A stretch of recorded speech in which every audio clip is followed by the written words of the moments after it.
Hi, welcome back to Central Line. I'm your host, Katie Berlin, and I have two guests, well, three technically, because there's a canine guest here who does not live with me. But I have Jessica Vogelsang and Danielle Lambert and Archer Lambert here with us on the podcast. Thank you all for joining us. Thanks for having us. Archer, good to see you again. Supremely excited to be here. He just has resting griff face. You can't help it. Yeah. If you're not watching, yeah, you just need to find Danielle on social media and you'll meet Archer. But she has a Lorax. It's kind of amazing. Yeah, he is a Dr. Seuss character. Literally anything but a dog, and you guys are professionals, so you can weigh in on that. It's not a dog. Yeah, no. I love him so much. I still have a picture of Archer on my phone with a bow tie on. Somewhere in there. People that have content of Archer and yeah. You know you're with vet people when. Exactly. It's true. Well, thank you both so much. Jessica has graced us on the podcast before because she is one of my esteemed coworkers and in fact my boss at AAHA. I'm not making this a condition of your employment. I just want everybody to know that. It is super exciting to have you back, Jessica. And would you give us your volume 2 bio for people who may have missed you the first time? Sure. Chief Medical Officer here at AAHA. I've been with the organization for 2 years. Before that, I'm working in branding, telehealth, and clinical practice in the San Diego area.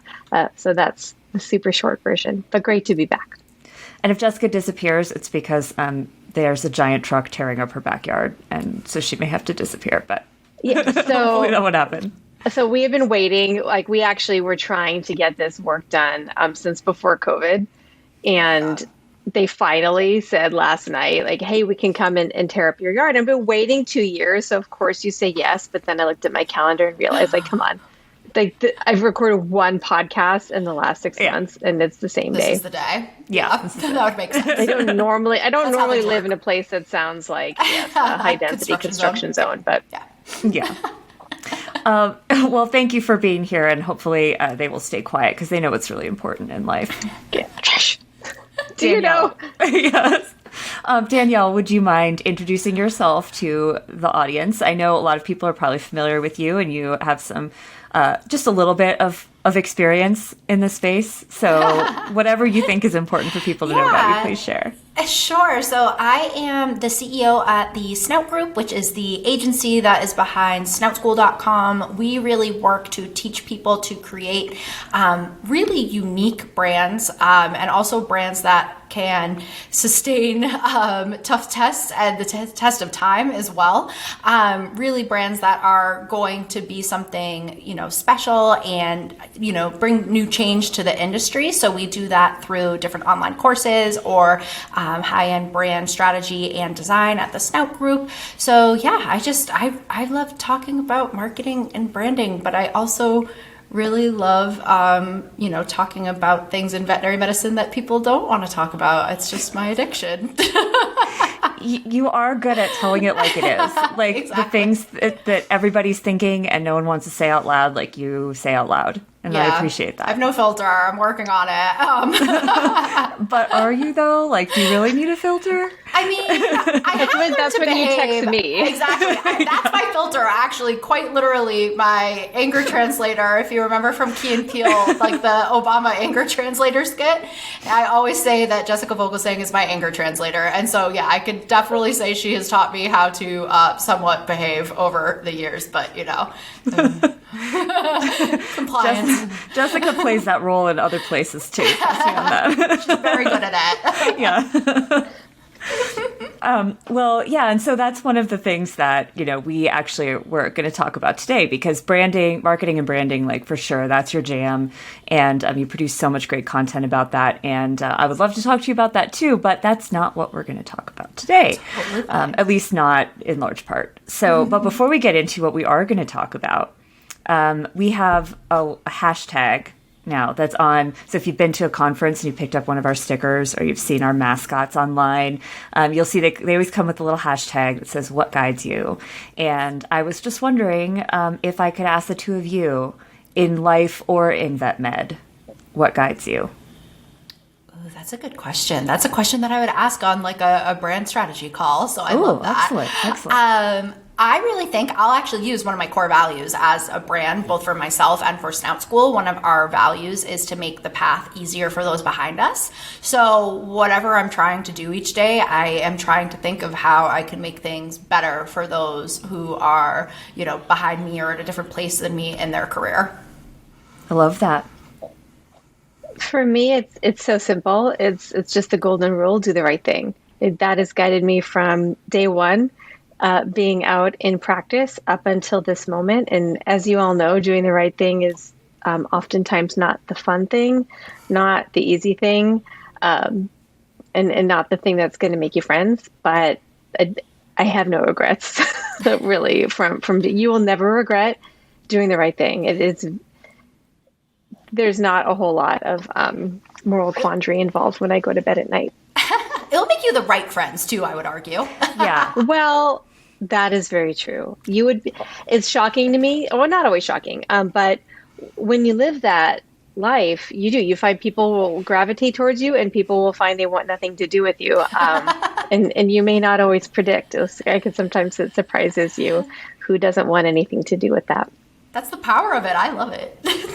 Yeah. And definitely something that in vet med, I feel like if you asked anybody in vet med, they'd be like, yeah, I want to do what's right for my patients. I want to do what's right for my clients. I want to give them the best care.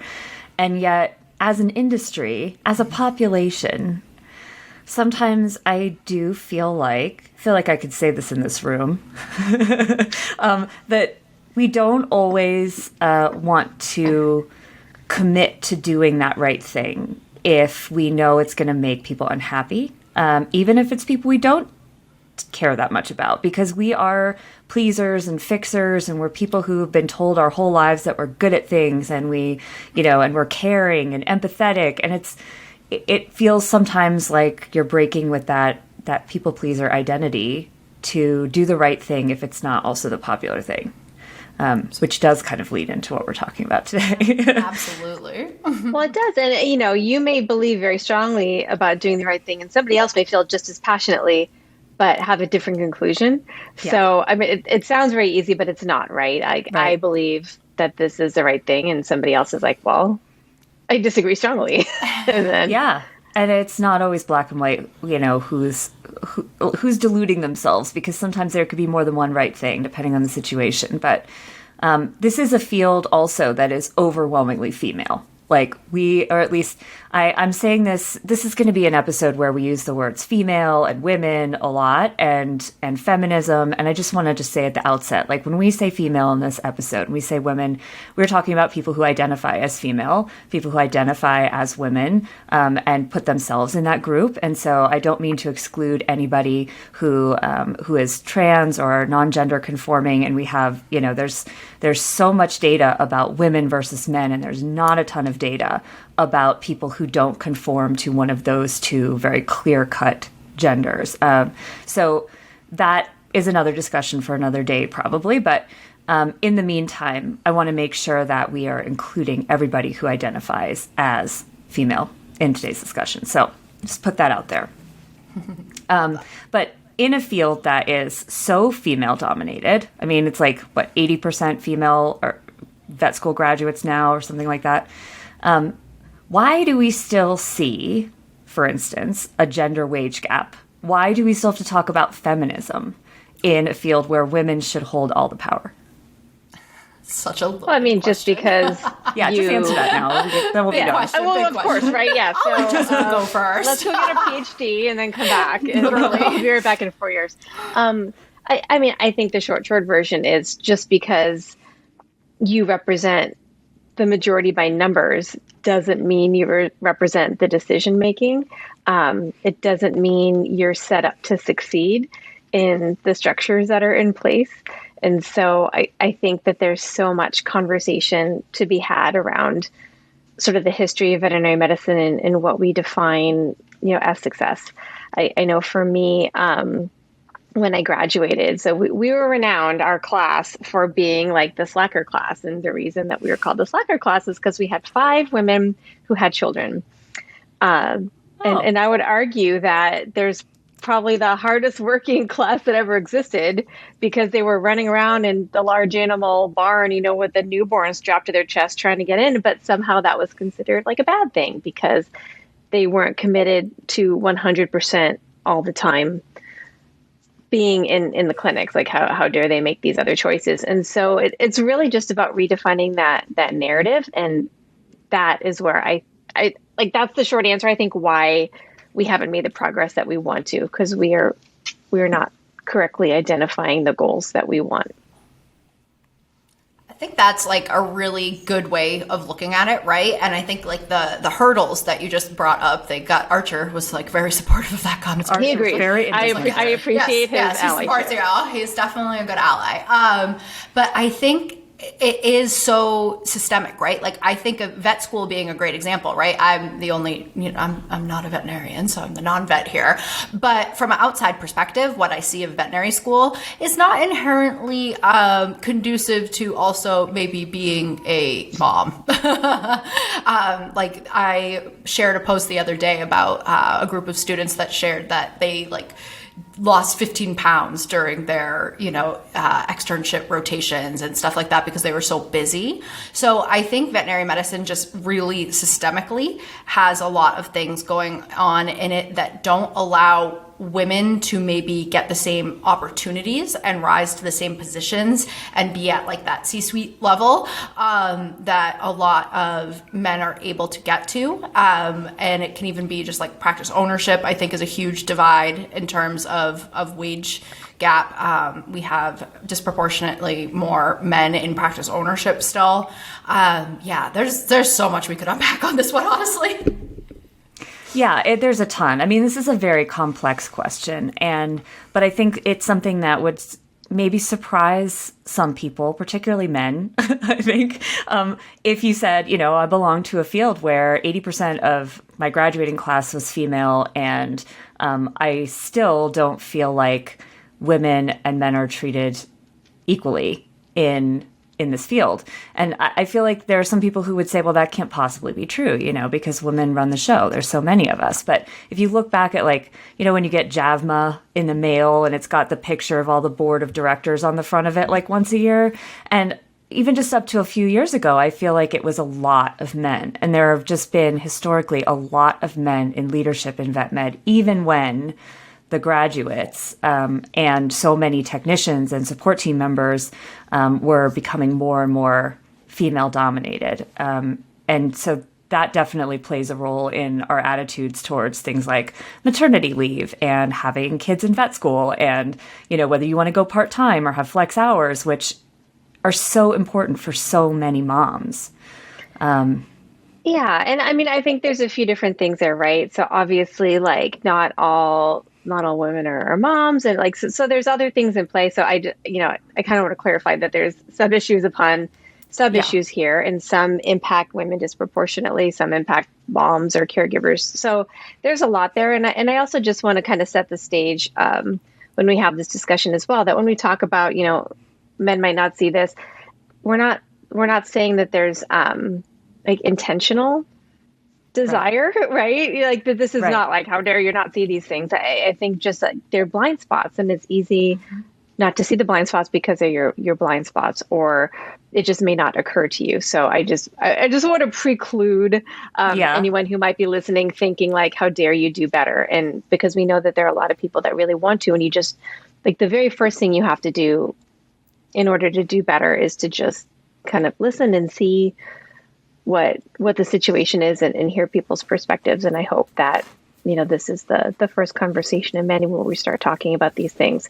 At Connexity last year, I was talking with Karen Shinoy, who's the chief veterinary officer for Hills US. And we were chatting, and I realized that this was the first year that the AAHA, the CMO, the Hills CVO, as well as the president of the AVMA, like they were all working moms. And that was the first time that was ever the case. Like we've had female presidents of AVMA, but none working moms. And it's like, it's 2023, it was 2022 at the time. And that was yet the first time that had ever happened. And I'm quite sure this was not the first time there was a bunch of working dads, So it was just such a in-your-face moment to realize, wow, are we just now hitting that milestone? Right. Like, right. great, Just but also that part. Yeah, it took oh so my long. gosh, so much work to do still, right? Like, think of how long it will be before those 3 women are women of color. Like, it's, it really is. There's so much to unpack here, and there's such a lack of true diversity, I think, in our space. And I think to Jessica's point about, like, this isn't just to say, like, like, shame on men kind of like conversation. It's just saying, like, it's important to recognize these realities. And like I was saying, like, think about how you can make the path easier for others behind you, because not everybody has the same experience and the same circumstances as you. So thinking about how you can make, the workplace more accommodating to working moms, if that's the case, or what have you. I think that those things are so important for us to unpack in order to address things like the wage gap. Mm-hmm. Yeah, and we have an article coming out in March. We're recording this right at the end of February, and I think the article will be out, in a few days, so you'll see it. But it's in Trends magazine, and it actually talks about the gender wage gap in vet med, specifically because there's some good research going on there, and there is still a gender wage gap in vet med. For anybody that's wondering, spoiler alert, there is one. I don't know if you remember this, Katie.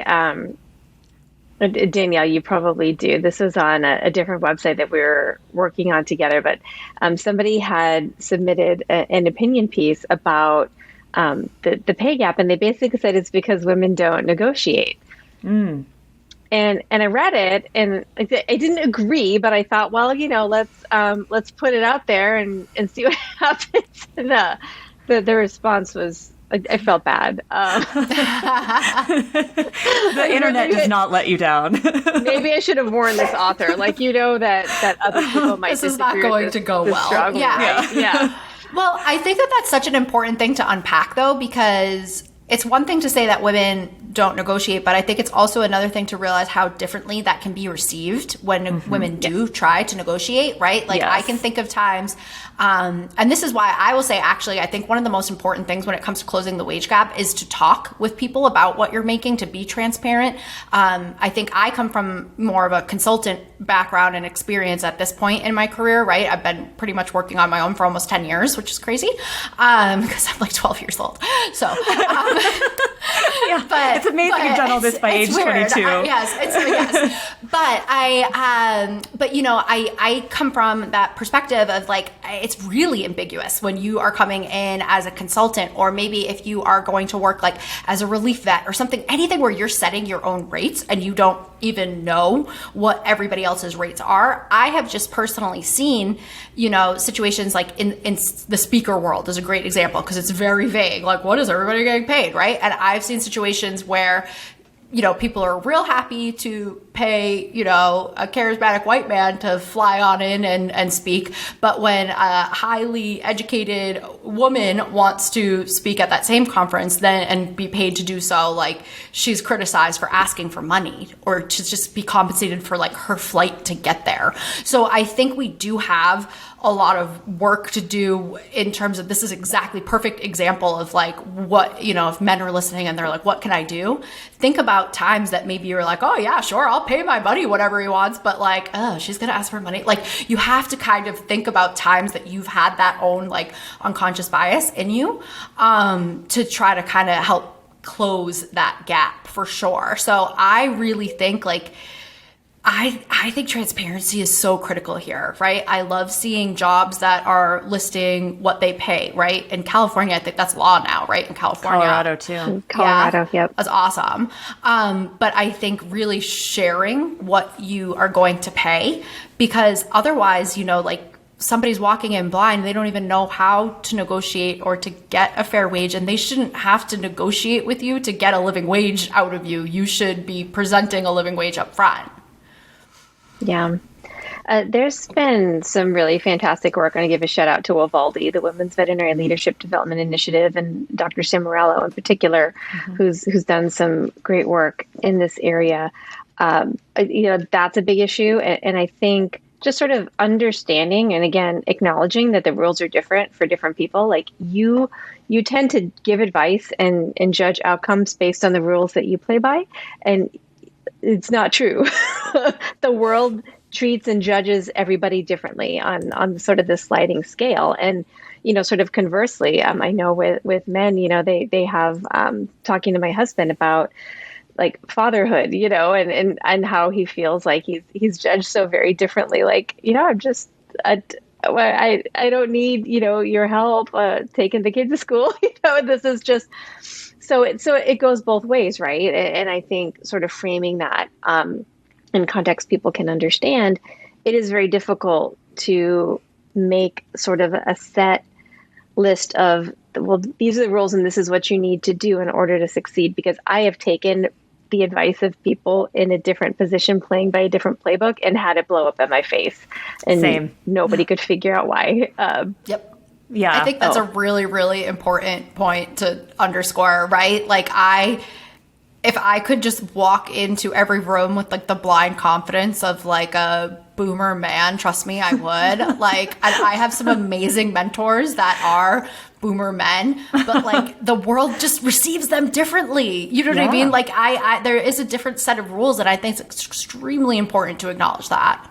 It's also hard now, too. Like, I know as the child of a boomer man who is also an employment lawyer and has gone over my contracts, in the past, like, there have been times where he's been like, you can't sign this. And then he returns me the contract and it's like red pen everywhere, And I mean, he changed the entire thing. And I'm like, I can't go back to my boss with this, like that. I'd be like, that's not how things are done in vet med, Dad. And he'd be like, this is how things are done in the real world, Katie. And I'd be like, yes, like I said, because vet med for so long has felt like you're negotiating with like James Herriot, right? Like you go in and it's a small practice and everybody's like, this is my work family, and like, we won't get off on that tangent now, but James Herriot, I have to drop in my PSA that I'll drop in that James Herriot wrote works of fiction. Yes, he did. Yes. And look who his boss was. Like, can you imagine trying to negotiate with Siegfried,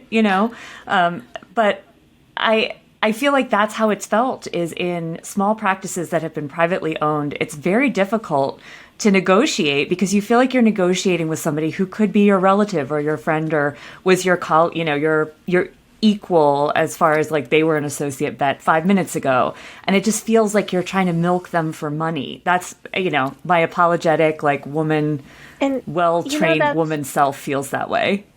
That's such an interesting point, because I would be curious to ask like a group from different demographics and see, because so often I feel like the advice is be dispassionate.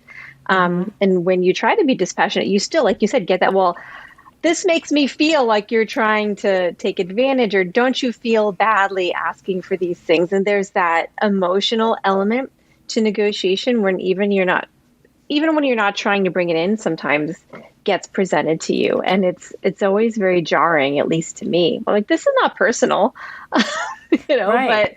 But for some people it is. And you have no idea what the person on the other side is going to throw at you. I think we've all had that experience where you walk in and you're kind of dubious and you say, well, I'm just going to ask for what I need because what else can you do? And when you're so used to being sort of rejected or having someone make you feel bad for asking for what you want or just flat out refusing to negotiate with you at all, it's very bizarre when you go to somebody else with the exact same pitch you've always had and they say, okay, like when somebody actually accepts you for who and what you're worth, then you realize like it's not about me. It's never been about Oh my gosh, me. That's such a good point. Yeah. Yeah. Truly. That parable about the guy who's like a famous concert violinist or something playing in the subway and he got like 10 cents, if everybody was ignoring him, and then he played that night in Carnegie Hall for hundreds of millions of dollars. It's not you. You show up the same way everywhere. It's about how the universe is reacting to you. And so how do you change that? You can't do that by yourself. You could try, but when you're trying to change a system and how we treat large swaths of people, this is everybody banding together and one acknowledging the system that's in place, and two, saying, well, what changes do we want to make, and in what order? Because you certainly can't do it overnight. Do better yourself and then grow from there. Yeah, I think that's like the major component. Again, what we're asking people to do here really is to be able to like look at themselves, right? And so I really think of, like I hire people to work for me different, like, especially with like our design work, right? Like we'll hire illustrators, for example, right? And I really notice most of them are women, and they'll be like, oh, sorry, could you maybe pay me for this? Like they're very like apologetic that I'm even going to pay them for their work. And so I've really started to kind of take the lead and say like, hey, I want to pay you up front. This is my budget. You know what I mean? Like I'm very like open and transparent with them, and people are so grateful. And I think that that's kind of a thing that you need to put out there in the world, because that way that person knows that you're coming to this open to paying them and supporting them. And that's major. That's great that you do that. And actually, Jessica, you did that when we were talking about this job. Like you were like, this is how much money I have to pay you. And I was like, oh, okay. And it was not that I didn't feel like I could negotiate with you. It was that I didn't feel like I had to, because I felt like you were being upfront with me, sort of woman to woman, like you knew that this was going to be a hard thing. And let's just make that conversation easier. It's like how, remember Saturn used to like, weren't they the ones that were like, you don't have to bargain, like the sticker price is the price. Of course, look what happened. Oh, that was always, it's just, it makes you feel, it just, I don't know. Like the work is worth what it's worth. And to go in and try and play hardball and like, let me see if I can come in 30, 40 grand under where I want to be and see how much I can twist out of someone. I don't want to start my working relationship like that. Yeah. And like, I've never seen a group more apologetic at having to make money than veterinary professionals. Like, yes. I've never seen a group that apologized so much for having to get paid for the work they do, especially considering the amount of education that a lot of them have. And we carry this into that negotiation with us. It's not just with clients. We go in and we're like looking at, at the practice manager or the practice owner sitting across the table, and we're like, oh my God, they're going to think like I'm a money grubbing loser. And yet that's what we hate, feeling like people think about us. And like, we have to eat and be comfortable. We have the right to be comfortable and do this work. And I'm just wondering, like, now that so many practices are becoming corporate owned, if the feelings around negotiation change, because I now would find it much easier to negotiate with a big corporation than I would with like a small town practice owner who's, trying to put his kids through college. And I don't know if that's right or not, but I feel like they expect you to come to the table and negotiate. Doesn't mean they're going to treat you well if you do it. That's individual, but like, I feel like it's more expected in a corporate situation. Would you agree with that? I think I would. I think it's a very different tone when you work, like having consulted for different groups. There's an extremely different tone when you work with a big corporate group versus, like a one-off independent startup kind of practice.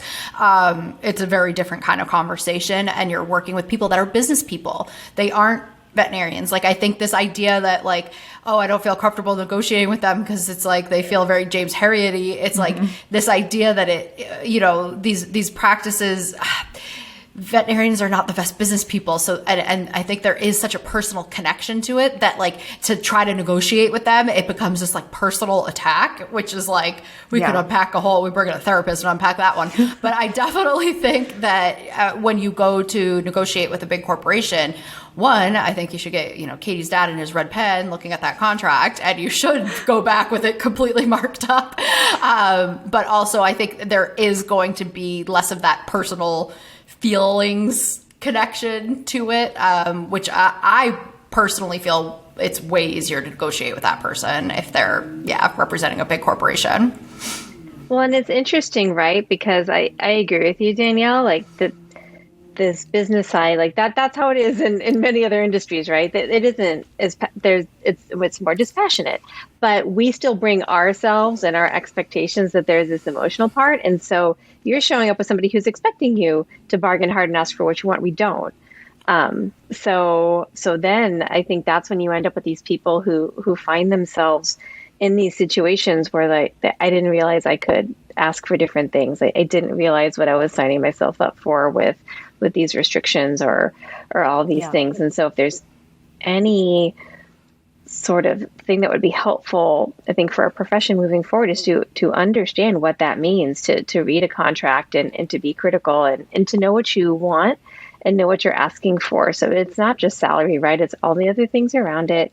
It's the culture. I hear that a lot from independent practice owners where I can't compete with the money that's out there in these big practices. And that's very likely that you can't, but what else can you compete with? Because there's probably a whole lot that you're bringing that you don't even realize you're leaving on the table because you're not sharing and communicating with people the value of that.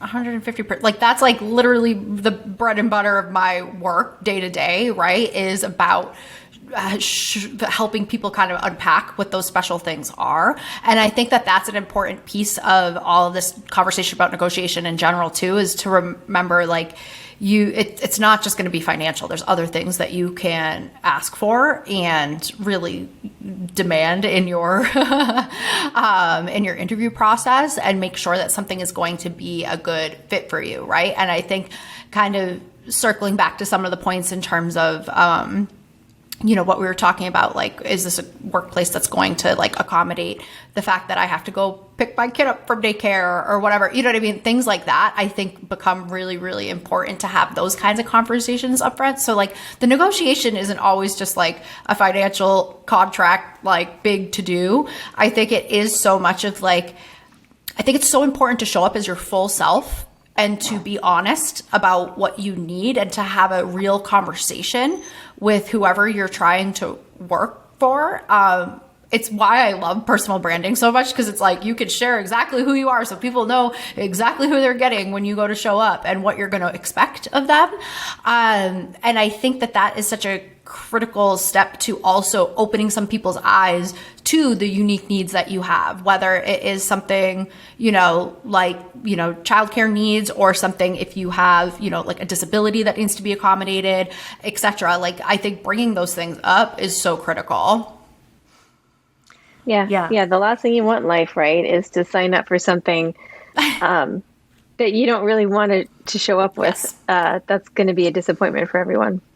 Yeah, 150%. That's kind of a disconnect too with the corporate practice, because a lot of times the person you're negotiating with or the person you're at the table with when you're signing your contract isn't the person you're going to be working with every day. And I didn't realize that when I was a year out of school and signing on to work at a corporate practice, was that, we could have a rapport at that signing table and that would not in any way reflect my day-to-day experience. And that's not to say that that's always bad. It's just that you have to be prepared for that and make sure that if you're interviewing for a practice where you're not negotiating with the person you're going to be working directly with, that you spend a lot of time in that practice and get an idea, because corporate or no, every practice is really different and every dynamic is really different. And on both sides of that table, knowing what you can ask for. So like maybe you're a practice that can't offer $100,000 signing bonus, but you can offer a flexible schedule or a work from home day with telehealth service or something like that.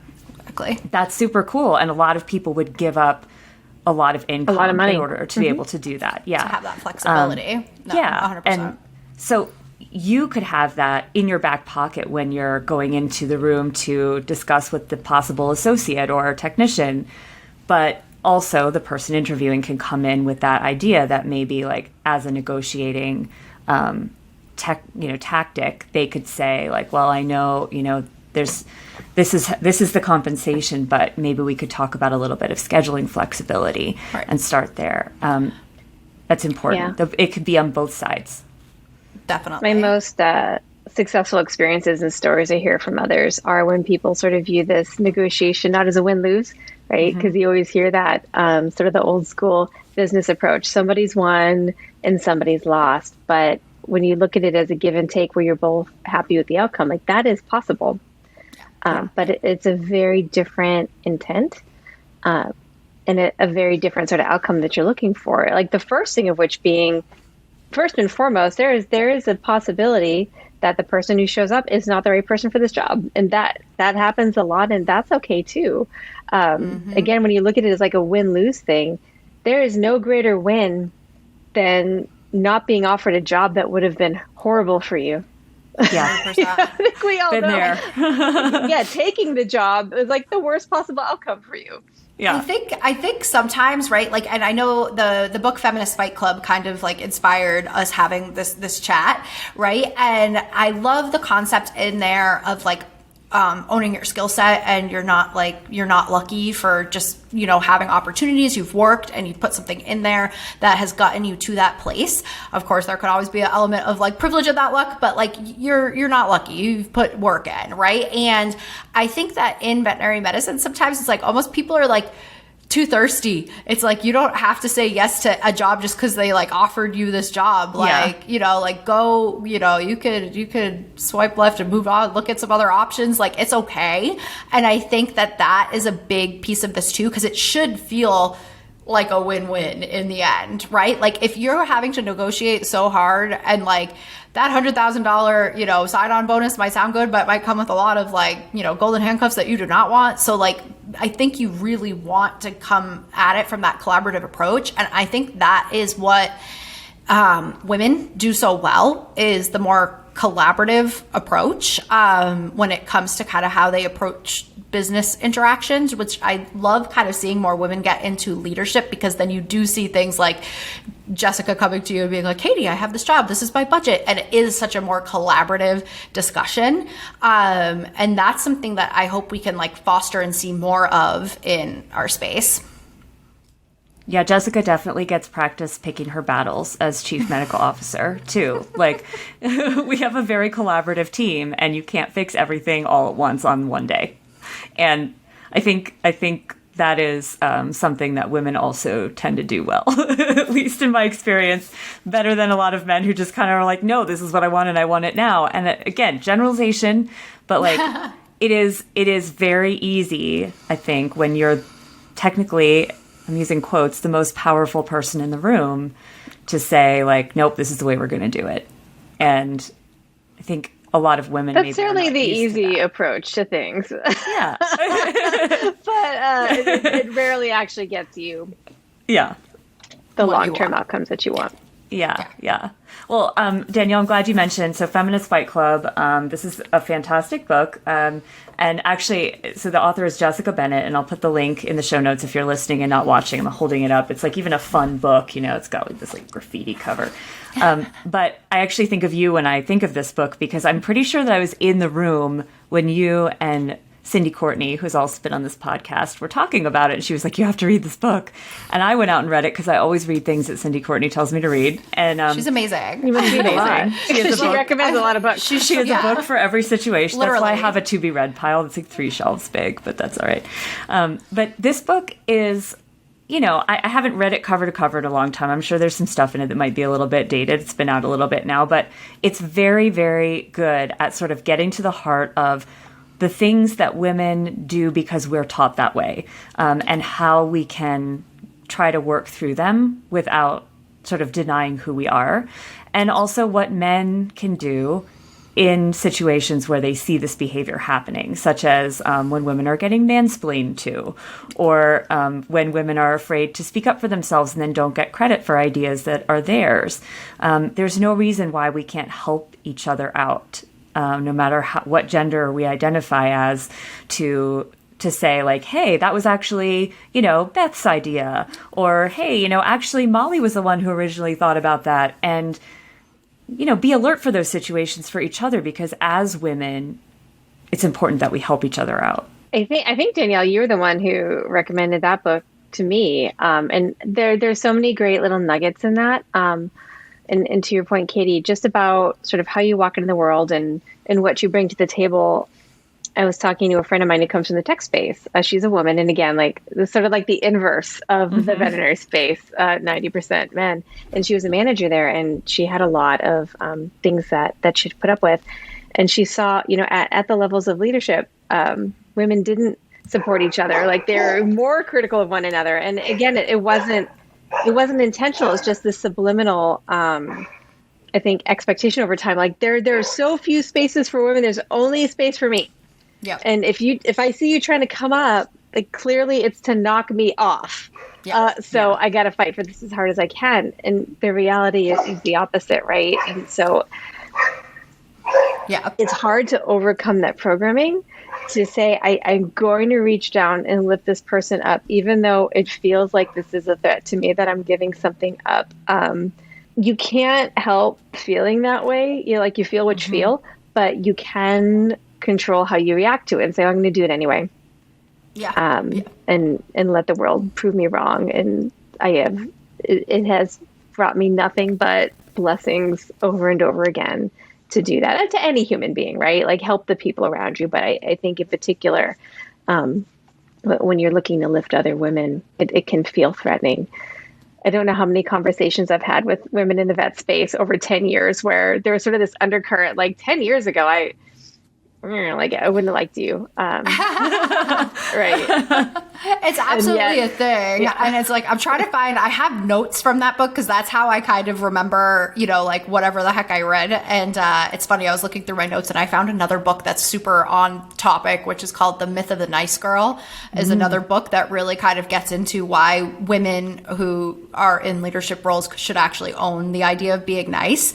But I really like with the kind of to piggyback on what Jessica was saying there, I think that yes, women can be very collaborative in a good culture situation, but also yes, women can be extremely like scarcity mindset and cutthroat when they feel like somebody is coming after them for opportunities.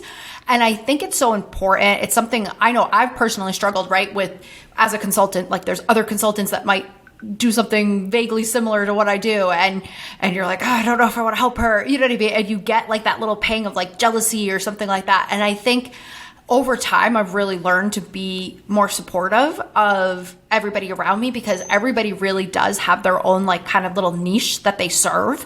And you can really build out like a good little network of people instead of like operating in that like scarcity mindset kind of place. I find that especially, again, like I hate to generalize, but I'm just going to be honest here in terms of my experience. It's boomer women that have probably had to really fight to get to where they are in a very male-dominated world at the time that they were coming up professionally. I think because it was like they were probably, even a white woman was probably the diversity hire in like 1985. So like she has fought to be there and she's not always going to be the most supportive. And I think kind of coming into things with the awareness of what somebody's experience, again, might have been and why they're like that and having a level of empathy for it, but also being aware that just because they're modeling that behavior, you shouldn't, that's not how you need to act to succeed. You can be extremely supportive of other people and still be extremely successful.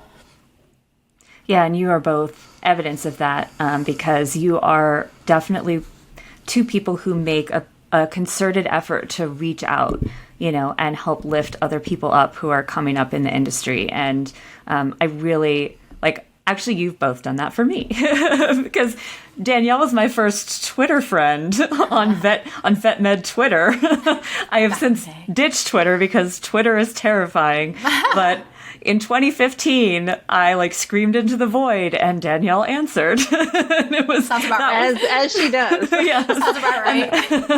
That was how I first learned that there was this whole other world of people in vet med who are not just going to work and seeing the patients and going home and doing that every day until they die. And you were my first window into that world, and you were so willing to chat and just you both have put so much content out into the world that says who you are and that allows other people to come up and say, like, maybe I could do something like this too. And it's done nothing but strengthen the industry as far as I can see. So, so I'm very grateful for that. And I totally feel that too now in the position I'm in, where I'm like, oh gosh, I'm turning 45 this year and I just got here and I really love being here. And like, I don't want to not be here. And at the same time, like, one of the best things about this job is they get to meet so many amazing people. And it is extremely satisfying to make those connections and see people succeed. It's so much more satisfying than like sitting up here and being like, I'm finally doing what I want to do. Screw all of you. Like, I think that would get old 100%. Really fast. And one of the first things that jumped out at me about Feminist Fight Club, and I think I immediately reached out before I got to chapter 2 to Danielle, like, oh my God, this really resonates, is it is very hard to like toot your own horn. And I hear that all the time. Like, why don't you talk yourself up more? And it can't. They can't. Like, I will never be that person. And I don't think that's like a woman. That's just me. But it's really easy for me to talk up other people. It's not that I don't have the ability. I just don't like to use it on myself. But I like doing that for other women in particular, because there are so many other women. It's amazing to me. I just sort of make it part of my habit, as much as possible, to acknowledge and to lift and to just offhandedly mention to someone else, oh, have you met this person? She's amazing at XYZ. How many times people have come back to me? I do it for men too. But they've come back and said, thank you so much. This opened this door. This opened that opportunity. It always shocks me, like, really? I did not think that would have any impact. I just wanted to do it. But you're planting these little seeds, and the further you get along in life, you just have no idea what you're leaving in your wake. And to me, this was an offhanded thing. It cost me nothing. It took me 2 seconds to say something to build someone up, but it can have this snowball effect. That's something every single person, man, woman, whatever you identify with, whatever industry you work in, no matter how old or young you are, just start doing that. Like, that's the easiest thing, and it grows from there. I can absolutely co-sign that. Like, I think that it is something that is so incredible. Like I said, again, like if you're scared about like nominating anybody else for other opportunities and things like that because you're worried that like it means you're not going to get something, I really can assure you that if you pass opportunities along to other people, it will come back like in good karma points for sure. Yeah, that's another good book, Give and Take by Adam Grant. That was a good book. Yeah. Mm-hmm. We should just have book club on the podcast. Oh, I could totally do that. I know. It would hold me accountable. I have a really big pile of books I need to read too. It just gets exponentially bigger. Like I think they clone at night. I'm pretty sure. Yeah. Or Cindy Courtney comes in and clones my books. Like she's just a little she's fairy listening. that comes in. I know. You're like, oh, I gotta add this to Katie's pile, and suddenly there's more. But I wouldn't even notice because there's so many.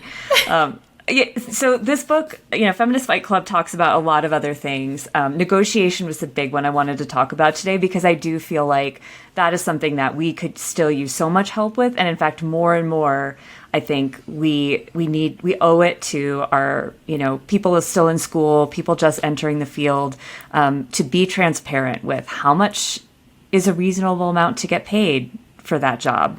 And so that they go in prepared and don't find themselves in a situation where they're like frantically emailing people to see if they can get a response before they have to come back with another number. Yeah. And, just being as open as we can about what we did and what we've seen and about any help we can give. But I hope that this is something that educators, are working into their curriculum. I don't know if it is. We had a contracts unit, it was like probably a couple weeks long, and that was pretty much it, and everybody was getting paid pro sal then, and right. We learned about pro sal, and that was it. And then it was like, well, I guess that's a good salary. I mean, I get health insurance. Kind of a short, yeah. I don't take what you get. The veterinary students I talk to, I still don't feel like are completely empowered and aware of what they should be asking for. And I think I see a lot of like managers really struggle on like what the heck they should be paid. There's a Facebook group called VPMU that like shares a lot of good feedback with it's called Veterinary Practice Managers Unite is what that stands for, and like they share like a lot of open conversations about what they're being paid and what that looks like, because I think they kind of get forgotten sometimes, right? Because it's like everybody's out here advocating for, like I advocate for support staff all the time, but as a former practice manager, a lot of practice managers are out there not getting paid very much either, and they are juggling a lot. So I think that to say the least. So I think that, again, just like the transparency and being willing to share, like, hey, this is what I made. It's like I literally, for all my consulting stuff, like I put my prices out like on my Instagram story for things, because it's like I just want people to know what I'm making, what I'm charging, so that we have a valuable conversation at the end of the day. Yeah, that also it's helpful when we see people like you do that, because it may not be directly translated into what an associate vet should be getting paid, for instance. But like I know when I've only known being a vet. I was an intern at a museum, before I went to vet school. So like, we don't even talk about money as an intern. But, when I got out of full-time practice and I was getting into these, like I worked at Clinician's Brief. And when I went to work for them, I was like, I have no idea how much I'm going to get paid.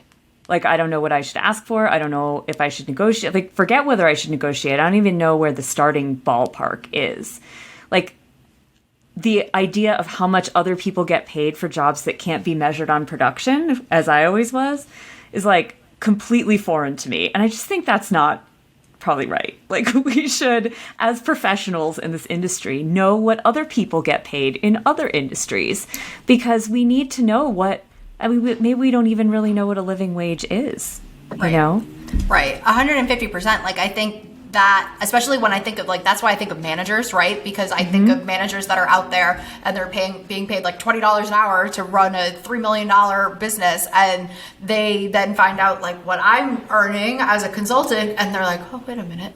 That's why I share it, because I'm like, hey, maybe if they're never going to pay you anymore, you've got a skill set and you could maybe figure out a way to be getting paid. So I think that's why it's so important. I think vet med can be so insular, right? Like that, because I think, especially if you're talking about veterinarians, they've worked so hard and so laser focused on being a veterinarian and getting through vet school that they have no concept of like, what is life? It's like,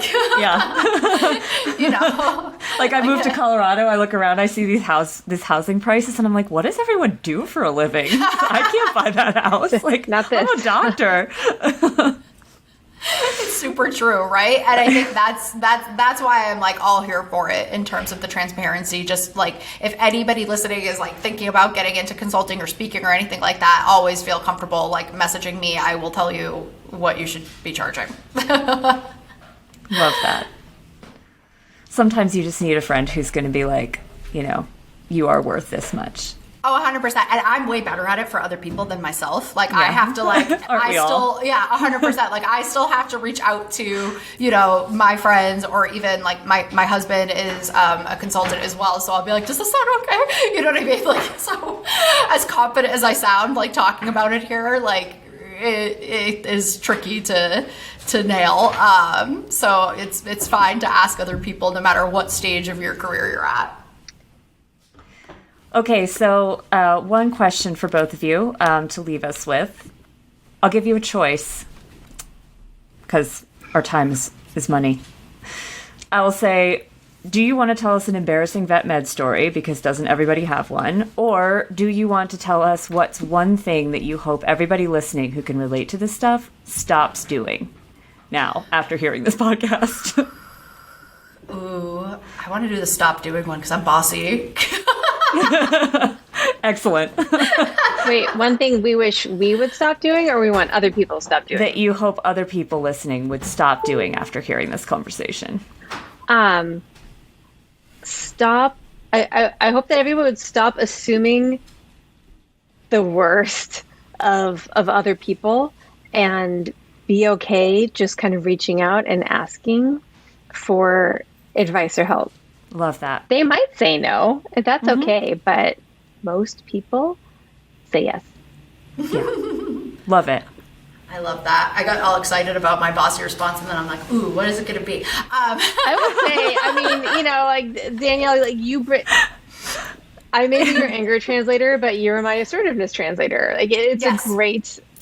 We've had a great friendship over the years for that reason. So don't stop being bossy. I think bossy is like a good word too. Like I feel like it gets a negative connotation, but like and people tried to rebrand it. But I'm like, I like bossy. It sounds more fun. Like it's like. I mean, that's how stuff gets done, right? Exactly. And so like on that note, I think if I was going to kind of tell one thing that you should stop doing after listening to this, I think it is really this assuming that you can't do more in your career, kind of like you are both such good examples of this, and not to say that being a veterinarian isn't like an extremely fulfilling career, but if you're listening to this and you're a practice manager or a veterinarian or support staff role, whatever it is, just know you can do whatever the heck you want with that experience. It doesn't need to be limited to like the four walls of an exam room. Absolutely. That's like one of my soapboxes. Don't devalue. That would be mine. I wish people would not devalue their knowledge that they've built up over years and years of like blood, sweat, and tears in the vet clinic. It is worth just as much outside of the vet clinic if you find a situation where people are looking for that experience and knowledge. So don't devalue yourself because you have a lot to offer that people outside the industry just can't make it up. You can't fake that stuff. 150%. We're seeing it with a lot of these like business-minded people out there. They need help from the actual veterinary industry to run these veterinary businesses. Yeah, absolutely. Well, thank you both. This has been so fun. We could have talked about so many things like apologizing, why we don't apply for jobs, feedback, women as managers. Like there's so many good topics in this book. So if you're interested in this subject or you feel like you need a little bit of a nudge yourself, then like go to Feminist Fight Club, check it out, and we'll put the link in the show notes. Thank you both so much for your time. Love talking to you. Thank you so much. Thank you. And thank you all for listening. We'll catch you next time on Central Line.